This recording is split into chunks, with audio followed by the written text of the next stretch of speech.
हम लोग भक्ति रसामृत सिंधु से पूर्व विभाग द्वितीय लहरी यानी कि साधना भक्ति के ऊपर हम लोग अब 24वें श्लोक को पढ़ रहे हैं। मीन्स 1.2.24 23rd में आपने सुना तत्रापि च विशेषेण गतिम अणविमनच्छतः भक्तिर्हृतमनः प्राणान प्रेमणातान कुरुते जनान। तो यहाँ श्रील रूप गोस्वामी जी एक कारिका के द्वारा समझा रहे हैं कि जो भोग और मोक्ष की इच्छा से रहित होकर भजन करते हैं उसमें भी विशेष रूप से जो अणविम गतिम अनिच्छता अर्थात मोक्ष की इच्छा से रहित होकर के भक्ति करते हैं तो भक्ति देवी तान जनान उन लोगों के मन और प्राण को हृत कुरुते प्रेमणा हृत कुरुते उनके मन और प्राण को प्रेम के द्वारा हर लेती हैं, हरती जाती हैं, ऐसे कह लीजिए। जैसे प्रेम जैसे प्रेम बढ़ता जाएगा उसका मन और प्राण यानी इंद्रियां भगवान में ही जाएंगी। जहाँ प्रेम होता है वहाँ जब भगवान में प्रेम होता है या जितनी मात्रा में प्रेम होता है तो उतनी मात्रा में भगवान की सेवा का सुख भक्त अपने मन में अनुभव करता है, इंद्रियों में अनुभव करता है। ये बात बोल रहे हैं। तो it's a very clear cut message कि क्यों भोग और मोक्ष की इच्छा को त्याग कर विवेक से त्याग कर, मैं ये शब्द इस्तेमाल करना चाहूँगा, विवेक। भोग इच्छा अगर है भी तो भी भक्ति भोग इच्छा प्राप्त करने के लिए ना करे, अभी तो भक्ति करे ताकि उसकी भक्ति बढ़ जाए। देखिए विवेक का बहुत बड़ा रोल होता है। हमको पता होता है कि ये चीज़ अच्छी नहीं है तो इच्छा होते हुए भी उसको नहीं स्वीकार करते हैं। Is it not? इस संबंध में परम पूज्य वृंदावन चंद महाराज एक बात बता रहे थे कि एक साधु हैं और वह बरसाना में रहते हैं। वो परम पूज्य रमेश बाबा जी के बारे में बता रहे थे। तो वह कहीं जाते, कीर्तन वगैरह होता था तो ब्रज में लोग गाते हैं, उनको को भी गाना अच्छे से आता है, तो जो धन आदि उनको मिलता तो वह अन्य साधुओं को दे देते, खुद नहीं स्वीकार करते। चढ़ावा समझते ना, चढ़ावा दान मिलता। तो अब कहते हैं देखो मैं मूर्ख नहीं हूं, ऐसा नहीं है कि मुझे पैसे का मूल्य पता नहीं है, लेकिन मैं उत्कृष्ट वस्तु को प्राप्त करने के लिए इसको छोड़ रहा हूं। तो भोग अच्छे लगते ही हैं जगत में और मोक्ष भी अच्छा लग सकता है किसी व्यक्ति को, लेकिन इनको इसलिए छोड़ा जाए विवेक से युक्त होकर ताकि भगवान की भक्ति प्राप्त हो। ये बात है। इसका एक दूसरा एग्जाम्पल आप जानते हैं कि जब हम लोग ट्रेन में जाते हैं तो हम लोग को विवेक रहता है कि ये मेरा स्टेशन नहीं है। आप चेक करते हो आया क्या, नहीं आया तो नहीं उतरते, ईजी है। या कहीं बहुत बड़ी लाइन लगी है भोजन की, तो अब आप वहाँ देख लेते हैं कि ये चीज़ हमें खाना है, ये चीज़ नहीं खाना है। अगर कोई चीज़ स्वास्थ्य के लिए आपके हानिकारक है तो इच्छा होते हुए व्यक्ति इसको नहीं खाता है। तो क्योंकि ये भोग की इच्छाएं और मोक्ष की इच्छा, विशेष करके मोक्ष की इच्छा भक्ति के लिए हानिकारक है, तो इनको विवेक से त्यागते हुए व्यक्ति भक्ति को मांगता हुआ या भक्ति की स्प्रिया से युक्त होकर के भगवान की भक्ति करता है, तो उस प्रकार से उसको प्रेम प्राप्त होता है। ऐसा नहीं कि सभी लोग जो भक्ति कर रहे हैं उन्हें प्रेम मिले जा रहा है। They must desire it, they must want it. ये बात है। अंतर तो कहता सबको मिल जाएगा, वो अलग बात हुआ है, वो बात नहीं हो रही है। इस समय जो साधना कर रहे हैं उनके बात हो रही है। ऐसा मत सोचिएगा कि ये कोई बहुत हल्की बात है, क्योंकि ऐसा हो जाता है कि कई साल भक्ति में बिताने के बाद भी यह विवेक जागृत नहीं रहता। ये मत सोचिएगा ऐसा नहीं होता है, और ये भी मत सोचिएगा कि सब लोग भक्ति प्राप्त करने के लिए ही भक्ति कर रहे होते हैं। नहीं तो महाप्रभु क्यों कहते हैं उपशाखा के बारे में? इसका मतलब ये काफी संभावना है कि लोग भक्ति करके भक्ति ना मांगे, क्योंकि अन्य चीजें अधिक लुभावनी लगती हैं। उम्मीद है कि बात समझ में आ रही होगी। और इसीलिए Prabhupada ji nectar of instruction के इंट्रोडक्शन में बोलते हैं एडवांसमेंट इन भक्ति depends on the attitude of the follower. तो अगर भोग प्राप्ति का एटीट्यूड है या मोक्ष प्राप्ति का एटीट्यूड है तो भक्ति में प्रगति नहीं होगी। इसीलिए सुनना बहुत जरूरी है कि हम भक्ति करें किस चीज के लिए। ठीक है, सुना। अब इसका प्रमाण श्रील रूप गोस्वामी 33 स्कंद से दे रहे हैं। क्या हो गया भाई? तो नीचे बैठे हैं, ये भी आपके सामने आ रहे हैं क्या? तृतीय स्कंद के 3:25-36 में ये कपिल देव अपनी माँ को बोल रहे हैं, ये इस बात का प्रमाण है जो कि भी यहाँ पे बोल रहे हैं। इसी प्रकार तृतीय स्कंद भागवत 3:25-36 में कहा गया है, मेरे पीछे बोलिए, तैर्दर्शनीयावयवैर उदार, तैर्दर्शनीयावयवैर उदार, नहीं कैसे जाएगा, तैर्दर्शनीयावयवैर उदार, हाँ वैसे चलेगा, तैर्दर्शनीयावयवैर उदार विलास हासेक्षित वाम सूक्तैः, तैर्दर्शनीयावयवैर उदार विलास हासेक्षित वाम सूक्तैः, हृतात्मनो हृत प्राणाश्च भक्तिर् अनिच्छितो मे गतिम अण्विं प्रयुङ्क्ते, हृतात्मनोरित प्राणाश्च भक्तिर् अनिच्छतो मे गतिम् अण्विं प्रयुङ्क्ते, तैर्दर्शनीयावयवैरुदारा विलास हासेक्षित वाम सूक्तैः, तैर्दर्शनीयावयवैर उदार विलास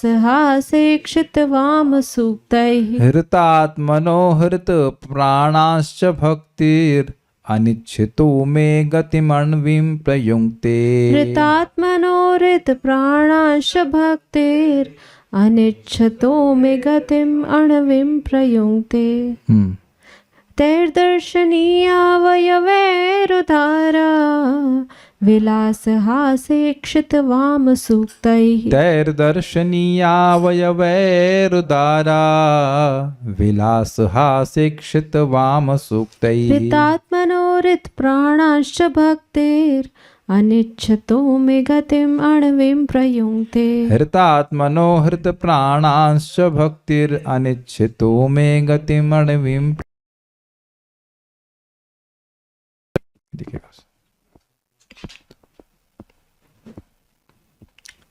दर्शनीय अंग प्रत्यंग न देखने योग्य, उदार हास विलास, मनोहर चितवन और सुमधुर वाणी से युक्त मेरे रूपों की माधुरी में उनके मर और प्राण फंस जाते हैं। ऐसे भक्तों के ना चाहने पर भी मेरी भक्ति उन्हें परम पद यानी पार्षद लक्षणा मुक्ति की प्राप्ति करा देती है। तो बेसिकली भक्त भक्ति को बढ़ा करके भगवान के अनुभव को प्राप्त करना चाहते हैं। Very clear. मेरी भक्ति बढ़े, भक्त्या माम अभिजानन्ति, भक्त्या संजातया भक्त्या, भक्ति के द्वारा भक्ति बढ़ाते हैं और उस भक्ति के द्वारा भगवान के माधुर्य का अनुभव करना चाहते हैं। This is absolutely okay desire, perfect desire है, इजी है। अभी व्यक्त बोल रहे थे कि हम भगवान को देख सकते हैं। अरे भगवान को देख सकते हैं, क्यों नहीं देख सकते हैं, लेकिन देखने का मतलब क्या है। देख तो अभी हमें गिरिराज जी भी रहे हैं, शालिग्राम जी भी दिख रहे हैं, लेकिन वास्तविक रूप से देखने का मतलब है प्रेम से देखना। तब आपको भगवान के स्वरूप का सुख प्राप्त होगा जो भगवान के स्वरूप से प्रकट होता है।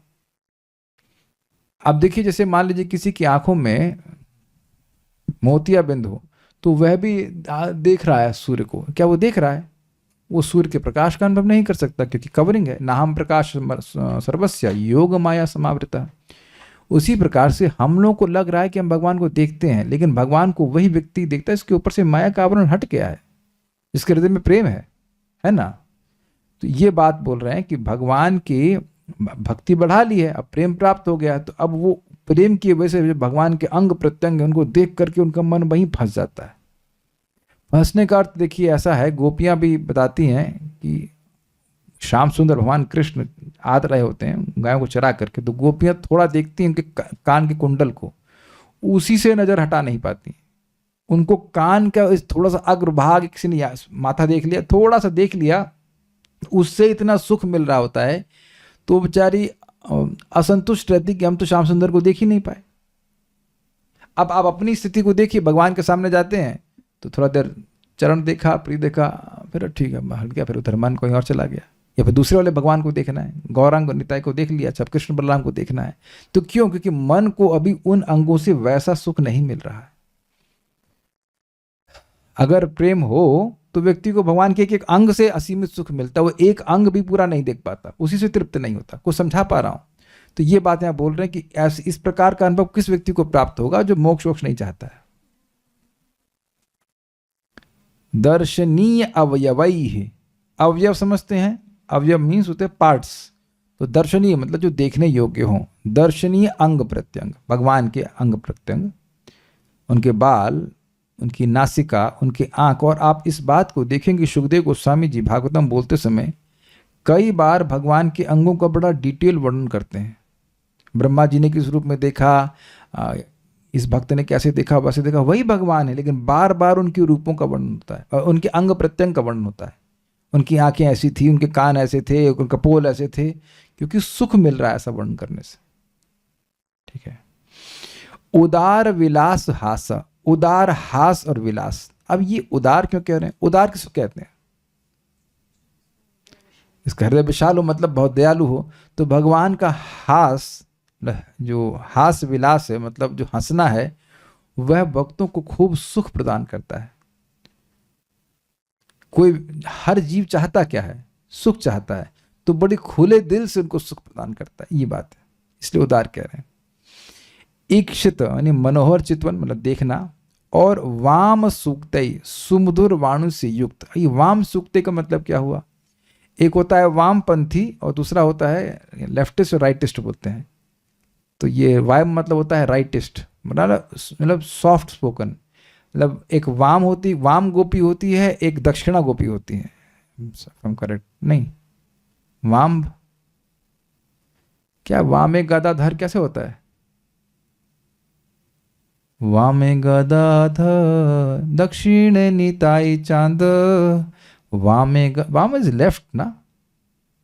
एनीवेज, यहाँ पे हम पूरी तरह से नहीं समझा पा, लेकिन वाम सूक्ते का अर्थ है सुमधुर वाणी से युक्त, मतलब बहुत सुंदर वाणी से युक्त। जैसे कि अभी हमने सुना था, कर्दम ऋषि तपस्या को करके उनका शरीर क्षीण हो गया था, लेकिन भगवान के अमृतमय वचनों को सुन करके वह अब कमजोर नहीं लग रहे थे। तो ये बात इसके द्वारा, तय मेरे उन रूपों की माधुरी में जिनका हृतात्मान हृत प्राणश्च, मन और प्राण हर लिए जाते हैं। प्राण मतलब, प्राण का मतलब इंद्रियां। प्राण मतलब ये नहीं कि हमारी मर गए, एक दृष्टि से मर गए, लेकिन अब आंखें कुछ और देखना नहीं चाहती हैं, कान और कुछ सुनना नहीं चाहते, नासिका कुछ और सूंघना नहीं चाहती हैं, ये अर्थ है। लेकिन बेसिकली प्राण का मतलब है इंद्रियां। उनकी जो भक्तों की इंद्रियां हैं वो भगवान की सेवा में ही लगना चाहती हैं स्वाभाविक रूप से, और कहीं नहीं जाती, ये बात कहते हैं। अनिच्छतपि, ऐसे भक्तों की न चाहने पर भी मैं, मेरी भक्ति यानी भक्ति उन्हें गतिम अणविम परम पद यानी पार्षद लक्षणा मुक्ति को प्रयुक्ते यानी प्राप्ति करा देती। देखिए पिछले श्लोक में बताया गया था कि अगर वह अणविम गति अर्थात मोक्ष नहीं चाहता है, तो प्रेम के द्वारा भगवान की भक्ति उसके मन और प्राण को हरती है। अब यहाँ कह रहे हैं कि यद्यपि वे अणविम गतिम अर्थात भगवान का पार्षद नहीं बनना चाहते हैं। आप कहेंगे पार्षद नहीं बनना चाहते हैं, ऐसा क्यों? क्योंकि देखिए, भक्ति करने से हृदय में दैन्य उत्पन्न होता है। भक्ति मतलब दैन्य, प्रेम मतलब दैन्य, और दैन्य मतलब प्रेम। Love is humility and humility is love. तो जो व्यक्ति नम्र होगा, क्या वह सोचेगा कि मैं भगवान के समान ऐश्वर्य प्राप्त करने के योग्य हूं, भगवान के साथ उनके लोक में रहने के योग्य हूं? और आप देखो श्रीमद् भागवत में बार बार इस बात की भक्तों ने बोला है कि हम लोग बार बार जन्म लेंगे अपने कर्म के अनुसार, लेकिन हम पर आपकी कृपा होगी यदि हमें भक्तों की संगत प्राप्त हो और आपके यश को हम सुन सकें। आप वो श्लोक जानती हैं, वाणी गुणानुकथने, कुछ गा सकती हैं? गाइए एक बार। वाणी गुणानुकथने श्रवणो कथायां, हस्तो च कर्म श्रवणास्तव पादयोर्नः, स्मृत्यां शिरस्तव निवास जगत् प्रणामे, सृष्टि सतां दर्शने दृष्टि सतां दर्शनेस्तु भवत्तनूर्नः। ये पता है कि उसने गाया है ये? जब जो नलकुबेर थे उनको भगवान ने शुद्ध मुक्त कर दिया पेड़ की योनि से, और उसके बाद जब उन्होंने उनको देव स्वरूप प्रदान कर दिया, शुद्ध भक्ति प्रदान कर दी, तब ये बोला है। इसमें मोक्ष शब्द कहीं नहीं है। आप फिर से अगर श्लोक ढूंढ सकें तो अच्छा लगा, तो मैं समझा पाता इस बात को। श्लोक की आपने शुरुआत कैसे करी थी? वाणी गुणानुकथने, हमारी वाणी आपके गुण कथन में लगे, और श्रवणे कथायाम, हमारे कान आपकी कथा के श्रवण में लगे रहें। आगे क्या था? हाँ, माइक की बोलते जाइए। वाणी गुणानुकथने, स्पष्ट है, वाणी आपके गुण के कथन में लगे। चलिए, एक श्रवणौ भक्तों की क्या क्या इच्छा होती है शुद्ध भक्ति के पथ पे, उधर देख लीजिए। हाँ, श्रवणौ कथायाम, आपके श्रवण में, हमारे आपकी कथा में हमारे श्रवण इंद्रिय लग रहे। हाँ, हस्तौ च कर्मसु, हमारे हाथ आपके कर्म के लिए, यानी कि भगवान के लिए भोजन बनाएं या फिर सफाई करें। हाँ, मनस्तव मंदिर की। पादयोर्नः, मन आपके चरण कमलों में लगा रहे, दोनों चरण कमलों में लगा रहे। और स्मृत्याम शिरस्तव, पूरा पढ़िए। स्मृत्याम शिरस्तव निवास जगत प्रणामे, स्मृत्या, स्मृत्याम हाँ। शिरस्तव निवास जगत हाँ, प्रणामे। तो देखिए, ये समझते हुए कि पूरा जगत में आपका ही वास है, हमारा सर हर वस्तु के आगे झुके। और दृष्टि सताम दर्शनेस्तु भवत्तनूनाम, जो आपके ही तनु हैं, यानी भगवान के भक्त, उनको ही हमारी दृष्टि देखे। अच्छा, मोक्ष सब ढूंढिए इसमें, ढूंढ भी रही है। अरे नहीं है, नहीं है, यही तो समझा रहे हैं। भगवान सामने है, भगवान कृष्ण है, और यही वृंदावन की ही, मतलब ब्रज की ही बात है, महावन की बात होनी चाहिए। तो वहां पर भगवान से और कुछ नहीं मांग रहे, भगवान सामने है तब भी मोक्ष नहीं मांग रहे। अब समझ में आया? एक बार फिर से गाइए, गाया आपने बड़ा अच्छा, फिर से गाइए इसको, श्लोक सामने है। वाणी गुणानुकथने, श्रवणौ कथायां, हस्तौ च कर्मसु, मनस्तव पादयोर्नः, स्मृत्यां शिरस्तव निवास जगत प्रणामे, दृष्टिः सतां दर्शनेस्तु भवत्तनूनाम। श्लोक क्रमांक 10:10:38। 10:10:38। तो ये, और उसका तात्पर्य में अगर आप देखेंगे तो प्रभुपाद जी यहाँ लिखते हैं कि this is the aspiration of a pure devotee, ऐसे करके कुछ है। आप देखिए, ऐसे, मतलब मुझे पूरा याद नहीं, इस तरह से तात्पर्य प्रभुपाद लिखते हैं, आप पढ़ के देखिए, उसमें है कुछ, है कुछ तात्पर्य है प्रभुपाद जी का, उसमें इस प्रकार से लिखते हैं कि ये स्पृहा होती है। तो अब आप देख रहे हैं कि एक भक्त के हृदय में, ये श्लोक से ही आप समझ गए कि उसकी सारी इंद्रियां भगवान के द्वारा, भगवान के प्रति प्रेम के द्वारा जीत ली गई हैं। वो अपने मन और इंद्रियों को भगवान की सेवा में ही लगाना चाहता है। सबको समझ में आ गया श्लोक से? तो ये एस्पिरेशन भक्त की होनी चाहिए। यहाँ भी आप देखिए कि मतलब ये एक एस्पिरेशन प्रस्तुत कर रहे हैं कि ऐसा हो। हाँ, माइक पे बोलिए। मैं दिस शब्द से यूज, दिस इज कॉल्ड आनुकूल्येन कृष्णानुशीलनम, remaining engaged favourably in the service of the Lord. यही हम कहना चाह रहे थे कि प्रभुपाद यह बोले, ये है शुद्ध भक्ति का पथ। श्रवणम कीर्तनम विष्णु स्मरणम, मतलब हर तरह से हमारा मन, शरीर और वाणी भगवान की सेवा में ही लगी रहे और कहीं उसकी वृत्ति ना जाए। तो यहाँ पे इस बात को थोड़ा समझ लीजिएगा, ठीक है? तय मतलब मेरे उन रूपों के द्वारा, जो कि तय दर्शनीयावयवैर, मेरे उन रूपों के दर्शनीय अंग और प्रत्यंग के द्वारा, भगवान अपने रूपों के बारे में कह रहे हैं। अब उन रूपों के मतलब हो गया कि जिस जिस रूप में भगवान के भक्तों की आसक्ति है, कोई वराह देव के प्रति है, कोई कृष्ण के प्रति है, किसी की विष्णु के प्रति है, कोई राम के प्रति, अलग अलग भगवान के स्वरूप हैं। उदार विलास, उदार का अर्थ मैंने बताया था, हास और विलास, हास मतलब हास विलास, जब भगवान मुस्कुराते हैं, हंसते हैं। ईक्षित मतलब देखते हैं। वाम सूक्त मतलब जो मुख, जो अपनी वाणी से बहुत सुंदर वचन कहते हैं, उनके द्वारा हृतात्मनः, उनका मन हर लिया जाता है। हृत प्राणश्च, और उनकी इंद्रियां हर ली जाती हैं। अभी इसका एग्जाम्पल आप लोगों को हमने नल कुबेर और मणिग्रीव की प्रार्थना से भी दिया।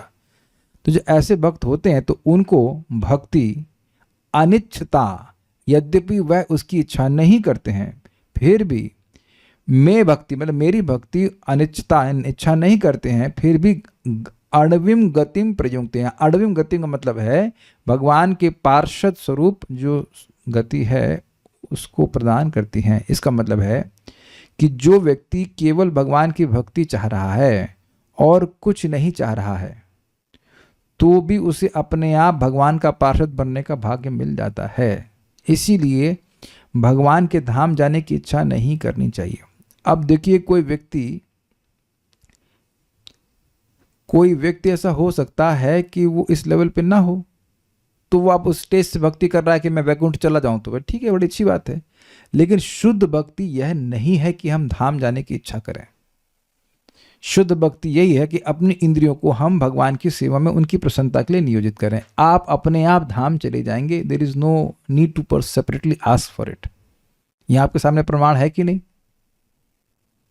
क्योंकि मन में घबराहट होती ही है, हैं धाम नहीं मांगेंगे तो धाम में कैसे जाएंगे धाम नहीं मांगेंगे तो धाम कैसे जाएंगे?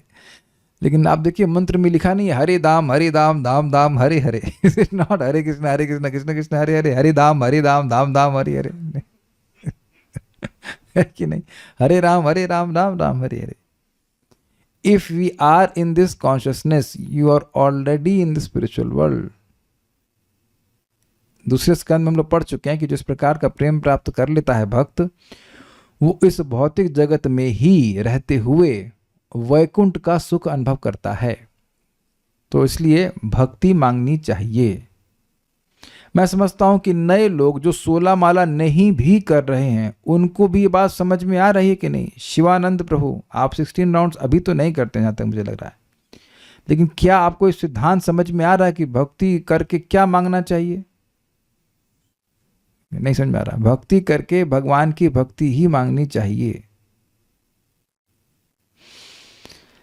ये सबसे अधिक लाभकारी चीज है। बाकी मांग तो कुछ भी सकते हैं, लेकिन सबसे चाहिए अगर वाली बात है तो भक्ति मांगनी चाहिए।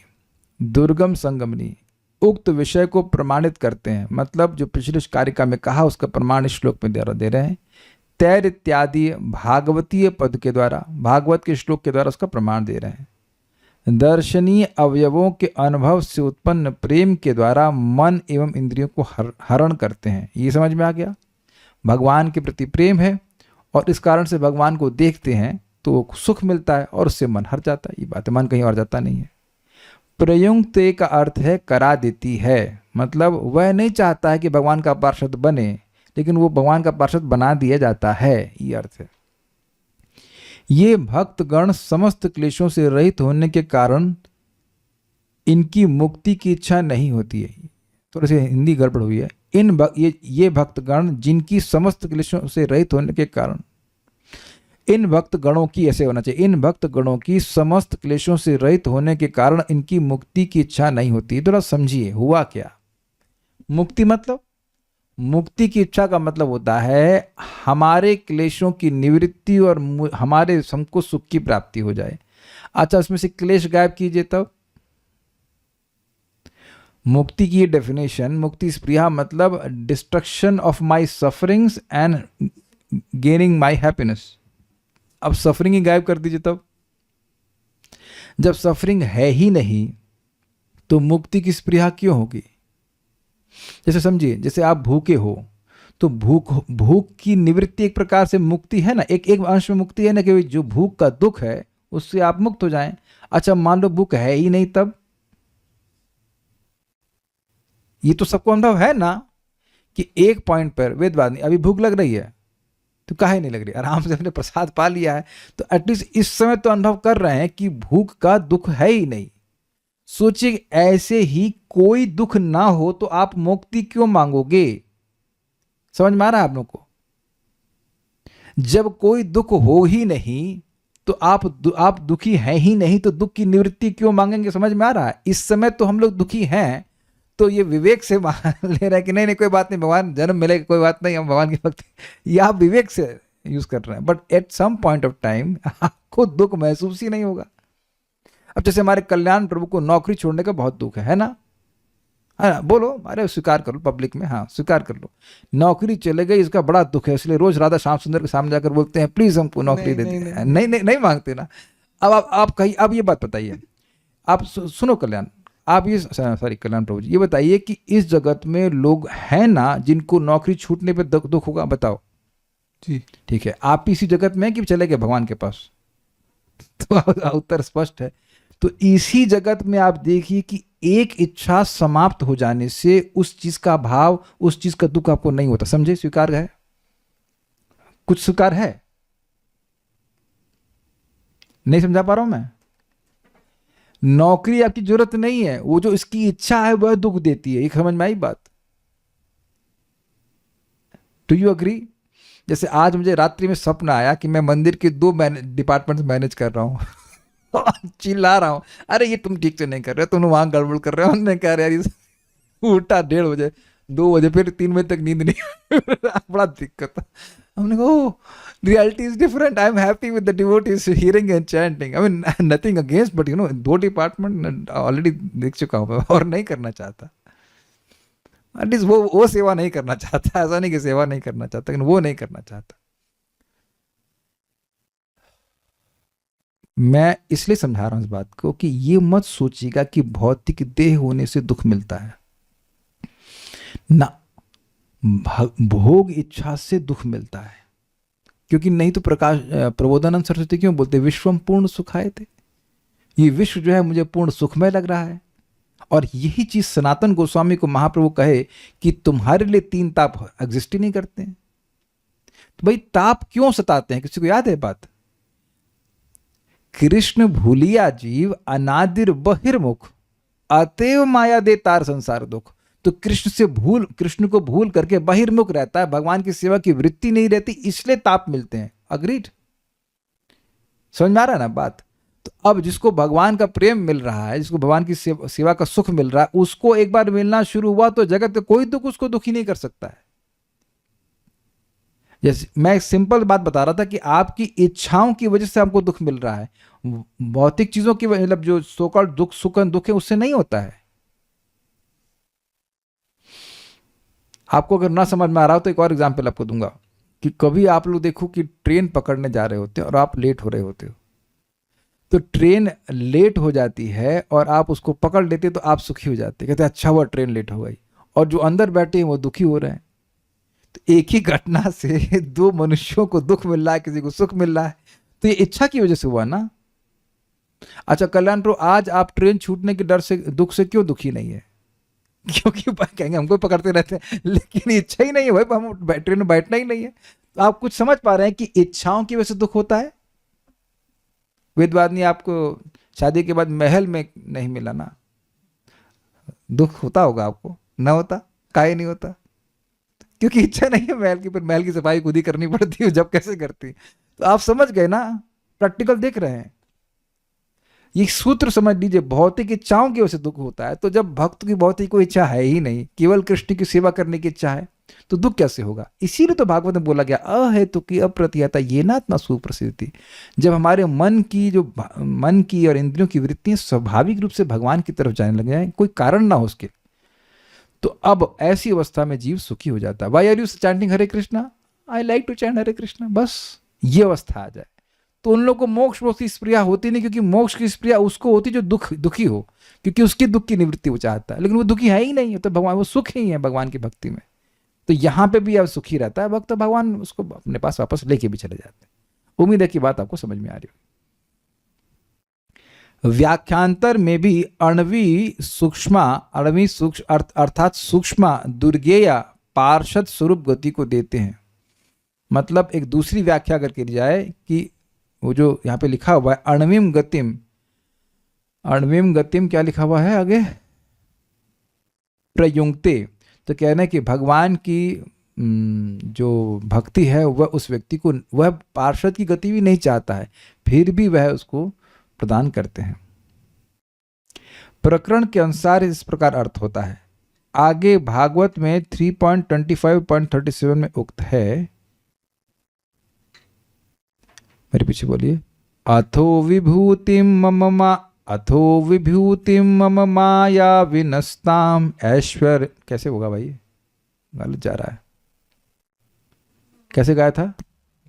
अथो विभूतिं मम माया विनस्ताम ऐश्वर्यमष्टांगमनुप्रवृत्तम्। ठीक है, लेकिन ताम सेट नहीं हो रहा ना, ऐसा लग रहा है एक्स्ट्रा लगा रहा है। चलिए साउथ इंडिया चलते हैं। अथो विभूतिम मम माया विनस्ताम ऐश्वर्यमष्टांगम अनुप्रवृत्तम्। अथो विभूतिं मम माया विनस्ताम ऐश्वर्यमष्टांगमनुप्रवृत्तम्। श्रियं भागवतीं वा स्पृहयन्ति भद्रां परस्य मेते श्नुवते तु लोके। श्रियं भागवतीं वा स्पृहन्ति। कोई बात नहीं। इस प्रकार मेरे ही विचारों में निमग्न रहने के कारण भक्त को स्वर्गलोक में प्राप्त श्रेष्ठ वर, जिसमें सत्यलोक सम्मिलित है, की भी इच्छा नहीं रह जाती। मतलब इस जगत में कहीं नहीं रहना चाहता, मतलब he is not interested to go anywhere. भगवान की इच्छा है और भगवान उसको मिल रहे हैं, तो और कहाँ क्यों जाएगा। मान लो को प्रसाद खाने की इच्छा, अब घर ही में प्रसाद मिल जाएगा तो और कहाँ क्यों जाएंगे आप। इजी। उसमें योग से प्राप्त होने वाली अष्ट सिद्धियों की भी कामना नहीं रह जाती। थोड़ा थोड़ा विचार कीजिए कि मान लीजिए आप दरवाजे के छेद से बाहर निकल जाते, तो कोई उसमें स्पेशल बात होती। मैं आता कहता मैं दरवाजा खोल के निकल जा रहा What is the big deal, you know? आप दरवाजे के छेद से निकल गए, अब मैं दरवाजा खोल के निकल गया, तब पानी पे मान लो चलने लग गए तो हम बोट से चलने लग जाएंगे। हवा में उड़ने की सिद्धि हो गई तो हवाई जहाज से चढ़ लेंगे। यू डोंट फील एनीथिंग, नहीं ना। तो इन सभी सिद्धियों में क्या भगवान मिलेंगे? That's a question. देखिए बात समझिए, वही योग है, योग मीन्स जोड़ना, जिसमें आत्मा का संपर्क भगवान श्री कृष्ण से होता है, अन्यथा वो वियोग है। So if I am interested in yoga, तो किसी भी परिस्थिति में जिसमें योग नहीं है उसमें मैं क्यों इंटरेस्टेड होऊंगा। मान लीजिए मुझे आइसक्रीम खानी फॉर एग्जाम्पल, तो आप कहेंगे हमारे घर में आओ, तुमको ये खिलाएंगे वो खिलाएंगे। नहीं, आइसक्रीम खिलाओगे नहीं, वो नहीं, बाकी ये खिलाएंगे वो खिलाएंगे। आइसक्रीम खिलाओगे नहीं, ये खिलाएंगे नहीं, आइसक्रीम। तो आप बिल्कुल व्यवसायत्मक है स्वामी में कि भाई हमको आइसक्रीम खिलाओगे क्या? नहीं, वो तो नहीं खिलाएंगे, तो फिर हम क्यों आएंगे। मैं एग्जाम्पल दे रहा हूँ, मैं ऐसा नहीं कह रहा हूँ कि मैं आइसक्रीम बहुत इंटरेस्टेड हूँ, मैं एग्जाम्पल दे रहा हूँ कि भाई वही चीज़ जो आप चाह रहे हो वही नहीं मिलेगी, तो फिर काहे को जाओगे वहाँ पे, है ना। मान लीजिए कोई होटल वाला कहे आप प्रभु जी आप हमारे यहाँ पे आइए, स्विमिंग पूल हमारे यहाँ है। हमने कहा हमको तैरना ही नहीं आता हमको तैरना आता ही नहीं है, तो हम स्विमिंग पूल का करेंगे क्या आप? Is it not? बट ये चीज आप देखिएगा कि ये आप सब लोग में धीरे धीरे आ रही है कि भाई जहां कृष्ण की बात है वहां हम जाएंगे। जब कृष्ण का प्रयोजन नहीं है तो वहां पे जाएंगे क्यों? ये नेचुरली आप देखिए कि नहीं मन करता जाने का। तो अब जैसे भक्ति में आगे बढ़ते चले जाएंगे तो अब तो और एकदम परमहंस बन जाएगा। अगर हमें सिद्धि मिल रही है, उसका भगवान से कोई संबंध नहीं, तो मैं लेके करूंगा क्या? जस्ट पड़ा रहेगा वो। इसलिए कह रहे हैं सबकी इच्छा वो नहीं करते। ठीक है, न ही वह ईश्वर के धाम पहुंचना चाहता है। अब एक प्रश्न होगा, भाई ईश्वर के धाम क्यों नहीं पहुंचना चाहता? वहां तो ईश्वर मिलेंगे, तो ईश्वर तो मिल गए ना उसको। नहीं समझ में आया आपको? अब भगवान करे ऐसा हो जाए वेदवादी कि आपको यहां शालिग्राम जी में ही सीधे साक्षात राधा रमन के दर्शन होने लग जाएंगे, मान लो हो जाए, हमें कोई आशीर्वाद देने का हमारे पास सामर्थ्य नहीं, लेकिन होने लग जाए, तब भी आप भगवान को देखने कहीं और जाएंगी। रघुनाथ दास गोस्वामी को हो रहे थे गिरिराज जी की शिला में, महाप्रबुद्धि उनको श्याम सुंदर दिखाई पड़ रहे थे। भगवान की भक्ति जब व्यक्ति शुद्ध हो जाता है तो उससे भगवान की भक्ति के द्वारा भगवान का संपर्क साक्षात अनुभव होता है, चाहे श्रवण हो, चाहे कीर्तन हो, चाहे स्मरण हो, चाहे वंदन हो, चाहे कहीं पे भी कोई भी भक्ति का अंग कर रहा है। तो ये तो हमारा अनुभव है कि हम अभी ईश्वर के धाम में नहीं है, क्योंकि अभी हम डुअलिटी में जी रहे हैं। ये है, ये नहीं है, ये चीज माया है, ये भगवान है। लेकिन जैसे जैसे व्यक्ति आध्यात्मिक जगत, आध्यात्मिक चेतना में अग्रसर होता है, इज ऑलवेज इन वृंदावन। जैसे प्रभुपाद से अमेरिका में पूछा गया, स्वामी जी आर यू हियर? तो प्रभुपाद पहले चुप रहे, फिर पूछे स्वामी जी आप क्या यहाँ हैं? फिर उत्तर है, तीसरी बार पूछे Swami ji are you here? तो प्रभुपाद कहते हैं no, I am not here, I am in Vrindavan and my disciples are also in Vrindavan, क्योंकि there consciousness is of Vrindavan. I hope it is very clear. जब आप हरे कृष्ण मंत्र बोलें और आपको यह अनुभव हो कि आप साक्षात कृष्ण के साथ हैं, तो कब कृष्ण के साथ नहीं हैं? समझ में आई बात? इसलिए अलग से ईश्वर के धाम में जाने की इच्छा नहीं करता, वो ईश्वर के धाम में प्रवेश कर चुका है। ये भी समझ में आ गया हुआ। कल्याण प्रभु बड़े परेशान लग रहे हैं, क्या हुआ? कुछ मन में गूंज रहा है? अभी डर गए, लग रहा प्रश्न करा रहे, नहीं भाई डांटेंगे नहीं, वो चलो देखिए। तथापि न चाहते हुए भी इसी जीवन में भक्त प्रदान किए गए उन समस्त वरदानों को भोगता है। मतलब ये नहीं चाहता है, फिर भी भगवान दे देते हैं उन सब चीजों को। भक्ति का स्वरूप है दैन्य, अतएव उन सब ऐश्वर्य के प्रति जो अनिच्छा है वह दैन्य के कारण ही है। ये समझे बात? अभी आपको मैंने समझाया था कि भक्ति जो प्रेम, जैसे जैसे आप हम भक्ति करते जाते हैं वैसे वैसे हमारा हृदय अत्यंत सॉफ्ट होता जाता है। हृदय कठोर क्यों है? गुणों के प्रभाव से। और उस कारण से व्यक्ति सोचता है मैं ये हूँ, मैं ये हूँ, इस प्रकार का अहंकार रहता है। जैसे जैसे स्पेशली भाव भक्ति की बात करें तो अब वहाँ पे अहंकार एकदम खत्म। तो जीवात्मा का जो स्वरूपगत स्थिति है अत्यंत सॉफ्ट हृदय से कहना चाहिए, बिल्कुल पिघले हुए मक्खन की तरह, ऐसे कर लीजिए वैसा। तो अब दैन्यता मतलब यद्यपि भक्त श्रेष्ठ होता है लेकिन अपने को अत्यंत हीन मानता है। तो जो व्यक्ति अपने को हीन मानेगा वो क्या कभी ये मानेगा कि मैं इस योग्य हूं कि मुझे अष्ट सिद्धि प्राप्त हो या मुझे धाम भगवान का प्राप्त हो? वो अपने को योग्य नहीं मानता इस तरह से, इसलिए इस प्रकार की अनिच्छा। ये भी बात आप समझ सकते हैं। भक्ति सार प्रदर्शनी, मेरे दर्शनादि माधुर्य के द्वारा, मेरे दर्शन आदि मतलब दर्शन, ईक्षण, जो भी उसके द्वारा, उसकी माधुर्य के द्वारा चमत्कार अनुभव होने पर ब्रह्म सायुज्य में अरुचि उत्पन्न होती है। ये बड़ा मजेदार शब्द, वाह वाह, मतलब भक्त वाह वाह ही करते रहे, क्या भैया, क्या आंखें हैं, अय हाय, क्या बाल हैं, क्या नाक है, क्या मुस्कान है। भगवान के बारे में बात कर रहा हूं। तो जब चमत्कार होता है तब ना उसको रस अनुभव होता है। आप कभी दरवाजे को देख के बोलते हो अय वाह क्या रूप है, क्या रंग है, ऐसा कुछ नहीं बोलते, कोई वहां पे चमत्कार नहीं लगता है ना। तो इस जगत में लोग मान लो किसी सुंदर स्त्री को देख लेते हैं, बहुत सुंदर से बोलने लगते हैं। तो अब यहाँ वो कह रहे हैं कि भगवान की भक्ति के द्वारा भगवान के जो सौंदर्य आदि हैं उसका सुख मिलने के कारण वो ब्रह्म में अरुचि उत्पन्न हो जाती है। वहाँ क्या भगवान देखने को मिलेंगे? ना उनकी बात सुनने को मिलेगी, नहीं। कहते हैं दर्शनीय अति अर्थात अति मनोहर श्री कृष्ण रामादि के अंग प्रत्यंग समूह है। इस संबंध में हम तो पढ़े नहीं है, लेकिन महाराज जी बता रहे थे, परम पूज्य वृंदावन चंद्र महाराज रामायण से कुछ बता रहे थे कि जब भगवान श्री राम और लक्ष्मण गए थे सीता जी के कहाँ पे, नहीं, शादी के लिए कहाँ गए थे? जनकपुर ना।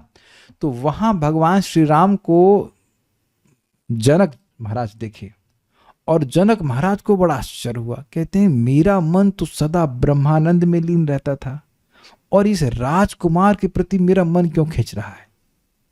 जिसका मन ब्रह्म में लीन रहता है वो जगत की किसी वस्तु से आकर्षित नहीं होता। तो जनक महाराज जो हम सुने उसको वो रिपीट कर रहे हैं कि ही वॉज अ ब्रह्म ज्ञानी, ही वॉज रियलाइज सोल, तो वह आत्मा के सुख में परिपूर्ण थे। फिर भी भगवान श्री राम को देख करके वे आकर्षण अनुभव कर रहे थे। तो उसे समझना चाहिए कि भगवान श्री राम का जो आकर्षण वो ब्रह्म के सुख से भी श्रेष्ठ है, ये कहना चाहता हूं। Is it okay? ऐसे ही आप समझ सकते हैं सुखदेव गोस्वामी जी भी ब्रह्मनिष्ठ थे, लेकिन भगवान की लीला कथा को सुना, भगवान की दयालुता को सुना और भगवान के सौंदर्य, भगवान श्री कृष्ण के सौंदर्य और उनकी दयालुता को सुना तो वे आकर्षित हो गए। तो ये श्लोक आप जानते ही हैं, आत्मारामश्च मुनियो निर्ग्रंथ अपि उरुक्रमे कुर्वन्त हेतु किम भक्तिम इत्थम भूत गुणो हरि। जो आत्मा में ही रमण करते हैं, जगत में नहीं, और जिनकी हृदय ग्रंथि अर्थात मिथ्यांकार पूरा नष्ट हो गया है, ये भावना कि मैं देह हूँ सब नष्ट हो गया है। जब देह हूँ यही भावना नष्ट हो गया है तो देह संबंधित कोई भी वस्तु ने कैसे आकर्षित करेगी? भाई आपको आइसक्रीम या जो कुछ भी चीज़ें अच्छी लगती हैं क्योंकि मानते हैं कि मैं जीव हूँ, या एटलीस्ट जीव के सुख से अपनी पहचान करते हैं। जिसकी ये पहचान ही खत्म हो गई वो कैसे आकर्षित हो सकता है? लेकिन फिर भी ऐसे लोग भगवान हरि की अहेतु की भक्ति करते हैं उनको प्रसन्न करने के लिए, क्योंकि भगवान के ऐसे दिव्य गुण ही हैं। तो यही बात समझा रहे हैं कि भगवान श्री कृष्ण राम आदि के अंग प्रत्यंग को देख करके वह मनोहारी लगता है उनको। उदार अर्थात अभिष्ट प्रदाता, जो भक्तों की इच्छा होती है, जैसे भगवान के हाथ के बारे में बोलेंगे, भगवान के हाथ से जो वरदान भक्त चाहते हैं वो सब मिल जाता है। तो ये जैसे एक अंग है ऐसे उनके सारे अंग हैं, इसलिए अर्थ समझना होगा। विलास हास, विलास का अर्थ होता है चलना, if I am not wrong, वल्गु विलास हासम करके साथ किस प्रकार से भगवान चलते हैं। हास मतलब हंसते हैं, ईक्षण मतलब देखते हैं, वह मनोहर वाक्य के द्वारा मन एवं इंद्रियों का हरण करती रहती है। मतलब कभी तो मन भगवान के रूप पे जा रहा है, अच्छा रूप का ध्यान कुछ हुआ तो उतने देर में भगवान का चलने पे ध्यान आ रहा है, फिर कभी भगवान के देखने का स्मरण हो रहा है। तो एक के बाद एक मन जो है वो भगवान में लगा ही रहता है, ये बात कह रहे हैं। मेरी भक्ति हाँ, मेरी भक्ति मुक्ति न चाहने वाले लोगों का विलास हास आदि के द्वारा मन एवं प्राण का हरण करती रहती है। इस समझ में आया कि जिनके अंदर हृदय में मुक्ति की इच्छा नहीं है, उनके हृदय को खींचती है भक्ति प्रेम के द्वारा। एक नोट दे दिया जो हमने कल भी पढ़ाया था, फिर पढ़ा दे रहे एक बार।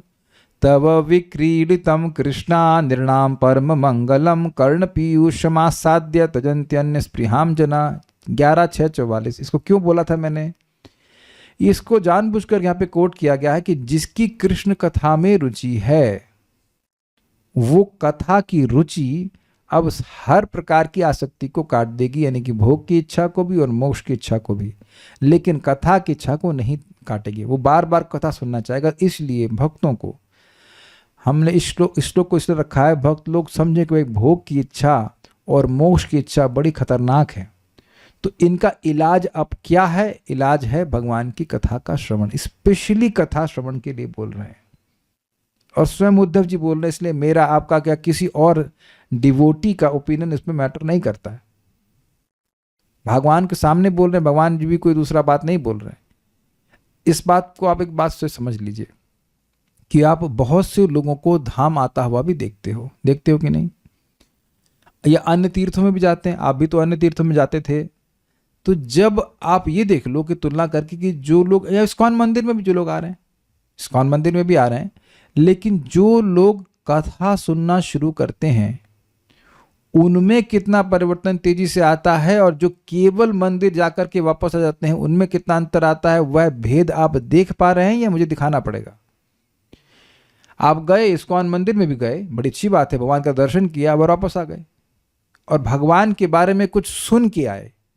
भक्त लोग क्लास दे रहे होते हैं, तो वहां बैठ गए, कुछ सुन लिया, तो क्या उससे ज्यादा परिवर्तन नहीं आता है?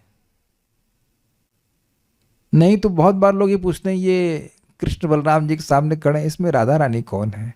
तो वो कुछ नहीं सुने हैं और शायद इतने मतलब देख नहीं पा रहे, लिखा है श्री श्री कृष्ण बलराम, और पूछ रहे हैं इसमें राधा रानी कौन? और गौर निताई के सामने ये लोग कौन है, ये लोग कौन है, who are these two gentleman? अब आप समझ रहे हैं ना श्रवण का क्या प्रभाव होता है। अगर मान लीजिए कोई महान परमहंस भी बैठे होते किसी क्लास में, कहीं कथा में, तो अब कौन जानेगा कि ये परमहंस है? प्रभुपाद जी से आपको मिले तो हो नहीं, केवल सुन करके ही तो बुद्धि होती है इस मामले में कि भाई ये परमहंस हैं, भक्त हैं, ये सनातन गोस्वामी है, रूप गोस्वामी जी। तो अपने जीवन में व्यक्ति को ये सब बातें समझ करके सुनने पे बहुत बल देना चाहिए, क्योंकि सुनने से चित्त तुरंत परिवर्तित होता है। अन्य चीजों का भी प्रभाव होता है, लेकिन जैसे महाराज के शब्द थे कि भगवान को हमारे हृदय में जाने के बहुत से रास्ते हैं, लेकिन सबसे अच्छा जो रास्ता है वो श्रुतेक्षुत पता, सुनने के द्वारा जो होता है। यहाँ पे स्पष्ट लिखा है कि जो व्यक्ति भगवान की लीला को बार बार सुनता है, उसको इच्छा क्या आती है पता है? उसकी इच्छा होती है, अरे इतनी सुंदर लीला है, काश मैं इस लीला में प्रवेश कर पाता। ये सब इच्छा आती है। मुक्त हो जाऊं या भोग मिले, ये सब इच्छा अपने आप समाप्त हो जाती है। तो ये एक बहुत प्रबल साधन है मोक्ष और भोग की स्प्रिया को छुड़वाने का। एक मिनट, पूरी बात नहीं समाप्त हुई। तो भोग और मोक्ष की स्प्रिया समाप्त हो जाएगी, तब क्या होगा?